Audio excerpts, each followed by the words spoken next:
मेरे प्रिय साथियों, आप सभी को नमस्कार। आज मैं आपके समक्ष एक अत्यंत महत्वपूर्ण विषय पर अपने विचार प्रस्तुत करने जा रहा हूं, हिंदू विधि में तलाक के आधार। हम सभी जानते हैं कि विवाह भारतीय समाज में केवल एक कानूनी बंधन नहीं, बल्कि एक पवित्र संस्कार माना जाता है। हिंदू धर्म में विवाह को सप्तपदी के माध्यम से जीवन भर का साथ समझा जाता है। लेकिन जब ये साथ निभाना असंभव हो जाता है, जब पति पत्नी के बीच प्रेम, विश्वास और सामंजस्य समाप्त हो जाता है, तब समाज और कानून दोनों यह अनुमति देते हैं कि वे अलग अलग अपना जीवन व्यतीत करें।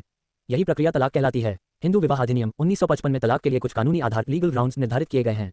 आइए इन्हें एक एक करके समझते हैं। व्यभिचार अडल्टरी, यदि पति या पत्नी विवाह के बाद किसी अन्य व्यक्ति के साथ अनैतिक संबंध रखता है तो दूसरा पक्ष तलाक की याचिका दायर कर सकता है। क्रूरता, क्रूअल्टी, शारीरिक या मानसिक रूप से अत्याचार करना, अपमानित करना या जीवन को असहनीय बना देना तलाक का एक प्रमुख आधार है। परित्याग, डिजर्शन, यदि पति या पत्नी बिना उचित कारण के लगातार 2 वर्ष या उससे अधिक समय तक दूसरे को छोड़ देता है तो इसे परित्याग कहा जाता है। धर्म परिवर्तन, कन्वर्शन, यदि कोई पति या पत्नी हिंदू धर्म छोड़कर किसी अन्य धर्म को अपनाता है तो दूसरा पक्ष तलाक मांग सकता है। मानसिक विकार, मेंटल डिसऑर्डर, यदि किसी पक्ष को ऐसी मानसिक बीमारी है जिससे साथ रहना कठिन हो जाए तो ये भी तलाक का कारण बन सकता है। संक्रामक रोग, वेनेरियल डिजीज, यदि पति या पत्नी किसी गंभीर या संक्रामक रोग से पीड़ित है तो दूसरा पक्ष तलाक का अधिकार रखता है। संन्यास, रेनंसिएशन ऑफ द वर्ल्ड, यदि कोई व्यक्ति सांसारिक जीवन त्याग कर सन्यासी बन जाता है तो विवाह समाप्त करने का आधार बनता है।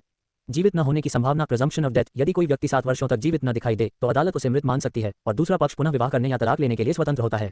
इसके अलावा महिलाओं को विशेष आधार भी दिए गए हैं, जैसे कि यदि पति ने दूसरी शादी कर ली हो या पत्नी के साथ बलात्कार, सोडोमी या बेस्टिलिटी जैसा अमानवीय कृत्य किया हो। इन सभी प्रावधानों का उद्देश्य विवाह संस्था को कमजोर करना नहीं, बल्कि अन्याय, अत्याचार और असमानता से मुक्ति दिलाना है।